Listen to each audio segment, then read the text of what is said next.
Mi nombre es Elías y esta es mi historia. Fui llamado por el Señor, Dios de Israel, para ser su profeta en tiempos de oscuridad y apostasía. Mi vida ha estado marcada por milagros, desafíos y la constante presencia de Dios. A través de estas líneas, compartiré con ustedes uno de los episodios más extraordinarios de mi vida. Mi tiempo en el arroyo de Querit y la increíble provisión de Dios a través de los cuervos. Acompáñenme en este viaje de fe y milagros. Ahora bien, Elías, el de Tisbé de Galaad, fue a decirle a Acab: tan cierto como que vive el Señor, Dios de Israel, a quien yo sirvo, te aseguro que no habrá rocío ni lluvia en los próximos años, hasta que yo lo ordene. 1 Reyes 17:1. Estas palabras resonaron como un trueno en el reino de Israel. Fui llamado a enfrentar al rey Acab y a la reina Jezabel, quienes habían llevado al pueblo a la idolatría, adorando a Baal en lugar del verdadero Dios. Entonces la palabra del Señor vino a mí y me dio este mensaje. 3. Sal de aquí hacia el oriente y escóndete en el arroyo de Querit, al este del Jordán. 4. Beberás agua del arroyo y yo ordenaré a los cuervos que te den de comer allí. Fue un mandato claro, pero cargado de incertidumbre. ¿Cómo sobreviviría en un lugar desolado?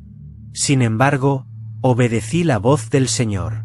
Así que me fui al arroyo de Querit, al este del Jordán, y allí permanecí, conforme a la palabra del Señor. 6. Por la mañana y por la tarde los cuervos me llevaban pan y carne, y bebía agua del arroyo. Cada día era un testimonio viviente de la fidelidad de Dios. Los cuervos, aves carroñeras, se convirtieron en mis proveedores. Dios puede usar lo más improbable para cumplir sus propósitos. Algún tiempo después, se secó el arroyo porque no había llovido en el país. Una vez más, la voz del Señor vino a mí con un nuevo mandato. 8. Ve ahora a Serepte en Sidón y permanece allí. A una viuda de ese lugar le he ordenado darte de comer. Obedecí y me dirigí a Serepte. Al llegar a la puerta de la ciudad, encontré a una viuda que recogía leña. La llamé y le dije: por favor, tráeme una vasija con un poco de agua para beber. 11. Mientras ella iba por el agua, volví a llamarla y le pedí: tráeme también, por favor, un pedazo de pan. Tan cierto como el Señor tu Dios vive, respondió ella, no me queda ni un pedazo de pan. Solo tengo un puñado de harina en la tinaja y un poco de aceite en el jarro. Precisamente estaba recogiendo unos leños para llevármelos a casa y hacer una comida para mi hijo y para mí. Será nuestra última comida antes de morirnos de hambre. No temas, le dije. Vuelve a casa y haz lo que pensabas hacer. Pero antes prepárame un panecillo con lo que tienes y tráemelo. Luego haz algo para ti y para tu hijo. 14. Porque así dice el Señor, Dios de Israel: no se agotará la harina de la tinaja ni se acabará el aceite del jarro, hasta el día en que el Señor haga llover sobre la tierra. Ella fue e hizo lo que le dije, de modo que cada día hubo comida para ella y su hijo, como también para mí. 16. Y tal como la palabra del Señor lo había anunciado por medio de mí, no se agotó la harina de la tinaja ni se acabó el aceite del jarro. Poco después se enfermó el hijo de aquella viuda y tan grave se puso que finalmente expiró. Entonces ella me reclamó: ¿por qué te entrometes, hombre de Dios? Viniste a recordarme mi pecado y a matar a mi hijo. Dame a tu hijo, contesté, y quitándoselo del regazo, lo llevé al cuarto de arriba, donde estaba alojado, y lo acosté en mi propia cama. Entonces clamé al Señor: Señor mi Dios, también a esta viuda, que me ha dado alojamiento, la haces sufrir matándole a su hijo. 21. Luego me tendí 3 veces sobre el muchacho y clamé: Señor mi Dios, devuélvele la vida a este muchacho.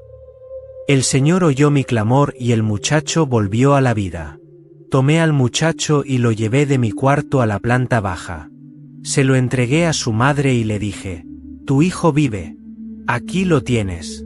Entonces la mujer me dijo: Ahora sé que eres un hombre de Dios y que lo que sale de tu boca es realmente la palabra del Señor. Mi tiempo en el arroyo de Kerit y en Serepte fue una prueba de fe y obediencia. A través de estos eventos, aprendí que la provisión de Dios puede venir de las fuentes más inesperadas y que su poder sobre la vida y la muerte es absoluto. La historia de los cuervos y la viuda de Serepte no solo demuestra la fidelidad de Dios, sino también su capacidad para transformar las situaciones más desesperadas en testimonios de su gloria. La vida de un profeta está llena de desafíos y milagros. Cada día es una oportunidad para ver la mano de Dios obrando de maneras que desafían la lógica humana. Mi esperanza es que mi historia inspire a otros a confiar en Dios en medio de las pruebas, sabiendo que Él es siempre fiel y poderoso para salvar. Soy Elías, un profeta llamado por Dios para servir en tiempos de oscuridad. Mi historia es un testimonio de la provisión y el poder de Dios, que utiliza incluso a los cuervos y a las viudas para cumplir sus propósitos. A través de la fe y la obediencia, he visto milagros que reafirman que, con Dios, todas las cosas son posibles. Que mi experiencia sirva para fortalecer la fe de aquellos que enfrentan dificultades, recordándoles que el Señor es siempre fiel y nunca abandona a sus hijos. Tras el tiempo de sequía, el Señor me instruyó nuevamente. Me dijo que era el momento de confrontar a los profetas de Baal y demostrar al pueblo de Israel quién es el verdadero Dios. Fue una prueba monumental, un evento que se grabaría para siempre en la memoria de Israel. Con valentía, me presenté ante el rey Acab y le dije que reuniera a todo Israel en el monte Carmelo, junto con los 450 profetas de Baal y los 400 profetas de Asera, que comían en la mesa de Jezabel. Este fue el desafío que les presenté. ¿Hasta cuándo vacilarán entre dos opiniones? Si el Señor es Dios, síganlo, pero si Baal es Dios, síganlo a él. Propuse que se prepararan dos altares, uno para Baal y otro para el Señor. Los profetas de Baal debían preparar su altar y yo prepararía el mío. El Dios que respondiera con fuego desde el cielo sería el verdadero Dios. Los profetas de Baal clamaron desde la mañana hasta el mediodía, danzando y cortándose con espadas y lanzas, pero no hubo respuesta, ni fuego, ni sonido. Entonces, fue mi turno. Después de estos eventos sobrenaturales en el monte Carmelo y mi encuentro con Dios en el monte Horeb, mi ministerio no cesó. Seguí siendo instrumento de Dios para confrontar el mal y restaurar la adoración verdadera en Israel. Recibí la encomienda divina de confrontar al rey Acab por su maldad y perversidad. En la batalla de Afec, recibí la orden de profetizar su muerte y la de su esposa, Jezabel. Aunque Acab murió en batalla, Jezabel continuó su reinado de maldad, lo que eventualmente llevó a su trágico fin, profetizado por mí mismo. Siguiendo las instrucciones de Dios, ungí a Jehú como rey de Israel.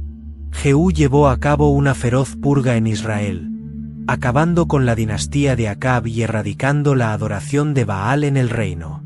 Aunque su reinado fue marcado por la violencia, cumplió con la voluntad divina de castigar la maldad en Israel. Después de muchos años de servicio fiel, llegó el momento de mi partida. Acompañado por Eliseo, crucé el río Jordán. Allí, un carro de fuego, tirado por caballos de fuego, descendió del cielo y me llevó al cielo en un torbellino, ante los ojos atónitos de mi discípulo Eliseo. Mi vida como profeta está llena de eventos extraordinarios, milagros y confrontaciones con el mal. Mi historia no solo es una narrativa de fe y obediencia, sino también un recordatorio del poder y la fidelidad de Dios para aquellos que le sirven con integridad y valentía. El legado de Elías vive en el recuerdo de Israel y en las páginas de la Escritura. Mi vida y ministerio son testimonios de la gracia y el poder de Dios para transformar vidas y naciones enteras. Que mi historia sirva como inspiración para aquellos que enfrentan desafíos y luchan por la justicia y la verdad en un mundo lleno de maldad y corrupción. Soy Elías, el profeta de Dios. Y esta ha sido mi historia.